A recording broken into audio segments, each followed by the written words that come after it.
So I wanted to give a bit of a preview of some of the fights going on this weekend. The one in particular that I'm going to be speaking about in this video is actually one that's somewhat flying under the radar in terms of just overall significance of the fights that are taking place this weekend. And that is a fight between the former IBF Super Flyweight champion Zolani Tete and Arthur Villanueva, a former IBF title challenger, actually. Zolani Tete, after having scored a big knockout victory over Paul Butler a couple years back, making it the first defense of that title that he had won, wound up actually vacating the title. Apparently, he was having some weight issues. The IBF also has their second day win, and as far as I understand it, I think he was even having trouble making that. So he wound up moving up to Bantamweight. He signed with Frank Warren.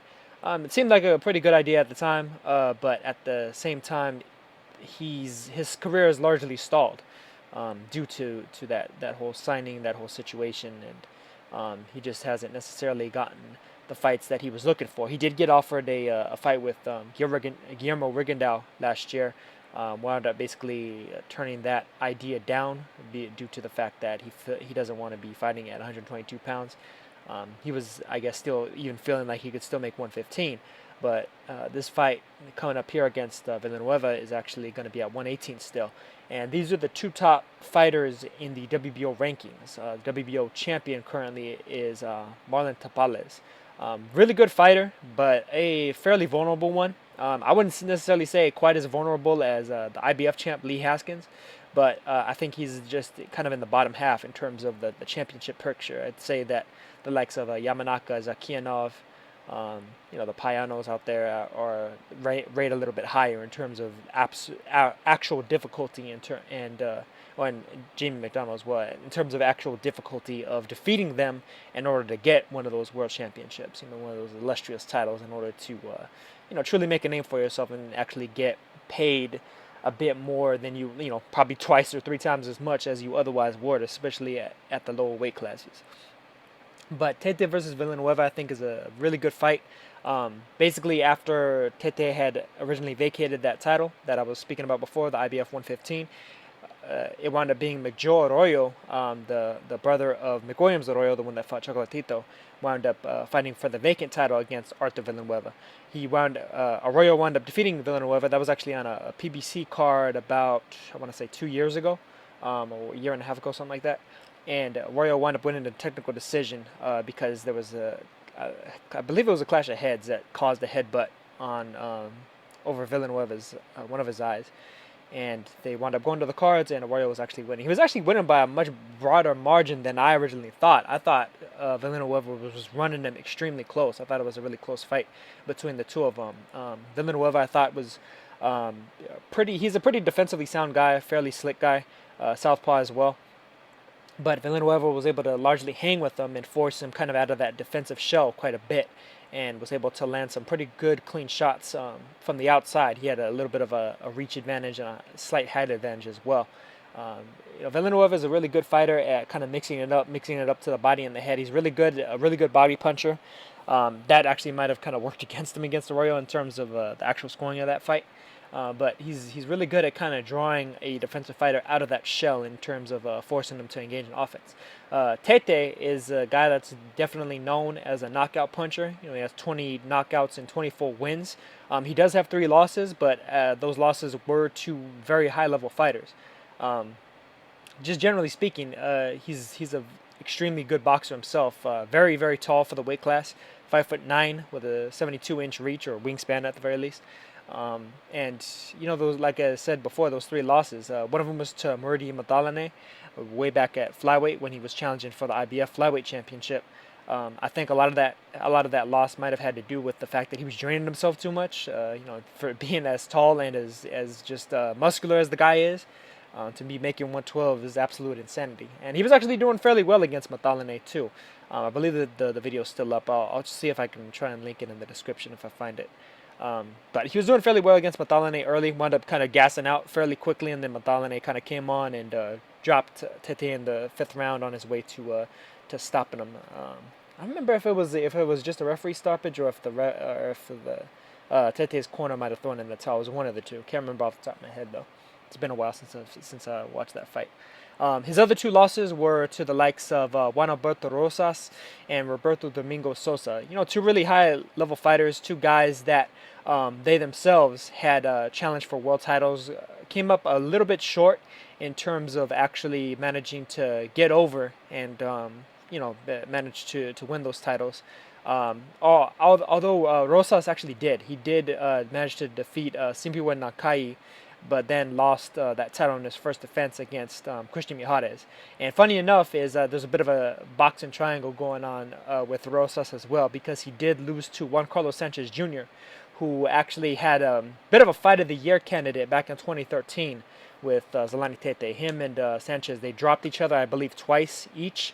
And eventually Tete was able to kind of come back. I think he was down on the cards and score a 10th round knockout over Juan Carlos Sanchez Jr. Juan Carlos Sanchez Jr. being actually the only other man other than Roma Chocolatito Gonzalez to give Juan Francisco Estrada a loss. And Estrada wound up avenging that decision loss by a 10th round knockout as well. So that's something that Zolani Tete has in common with Estrada. And it just goes to show that even beyond the Paul Butler fight, which was a bit of a coming out mainstream fight for Zolani Tete, the man has several other good wins behind him.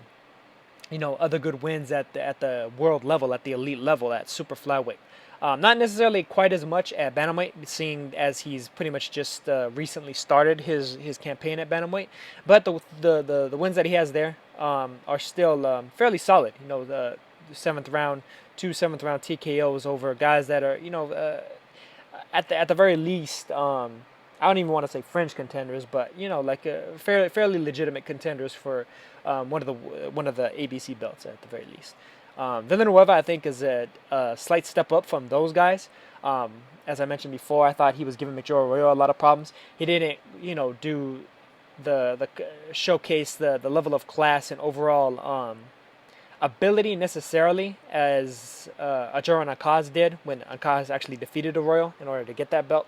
But I thought he wasn't necessarily that far behind Nakaz. Like, if you were to put Nakaz versus Arroyo in there right now, straight up, I think it's pretty much anybody's game.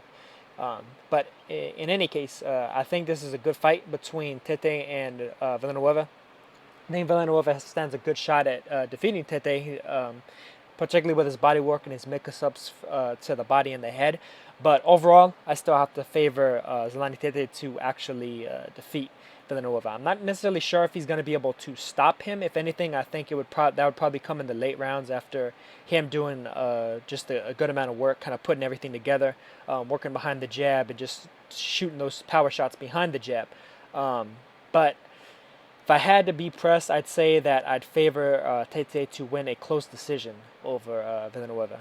But as I said before, I'm not necessarily ruling out a knockout for either fighter. I do think Tete can be a little bit vulnerable to the chin, against a guy like Villanueva in particular, who's able to kind of mix it up to the body and the head, because it seems like Tete kind of is able to defend one or the other, not necessarily both at the same time.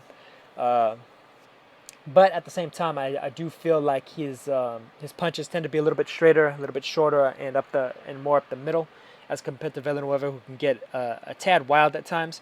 And I think that he's going to be largely dictating the action in terms of the pace, as well as managing to beat Villanueva to the punch.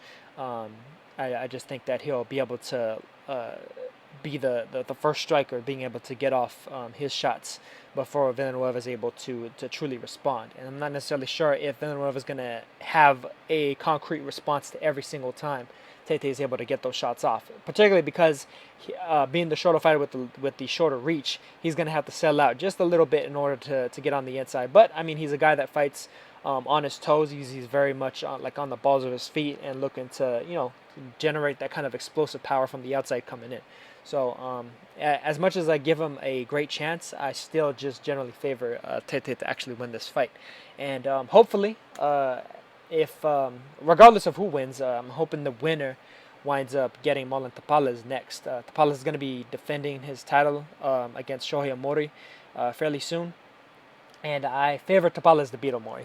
He's fought Omori before, defeated him in a second round knockout, so I really don't have too many doubts that Tapales is gonna basically do the same thing again and just go in there and body Omori. Omori is really like a better boxer than Tapales, generally speaking, but I think when you when you knock a guy out in 2 rounds, um, for previous to becoming a champion, I think once you become a champion, you raise to that next level, and you have a guy's number like that. I don't think that it's gonna come very easy for Omori to completely reverse what happened in the first fight. So.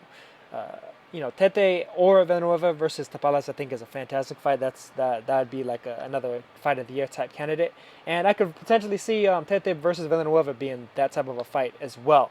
I don't necessarily predict that to happen exactly. I think both guys will be fairly tentative, a bit more on the technical side. This is going to be a little bit more of a chess match than an outright action fight, but I think that there are going to be certain moments of protracted action in this fight. So I'm really interested to see it. I think it's a good mix of styles between two high-level fighters. I'd rate Tete just above Villanueva in just the overall sense of things and what he's able to do. But like I said before, he's a guy that he has a slight degree of brittleness to him in terms of he can knock you out, but he can also be gotten to as well.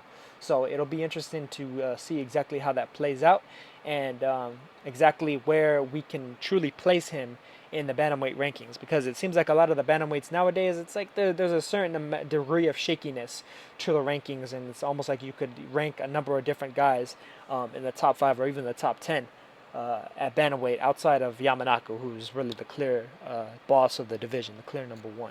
So that's pretty much all I have to say for my preview of Zolani Tete versus Villanueva, and I will catch you guys on the next one. Peace.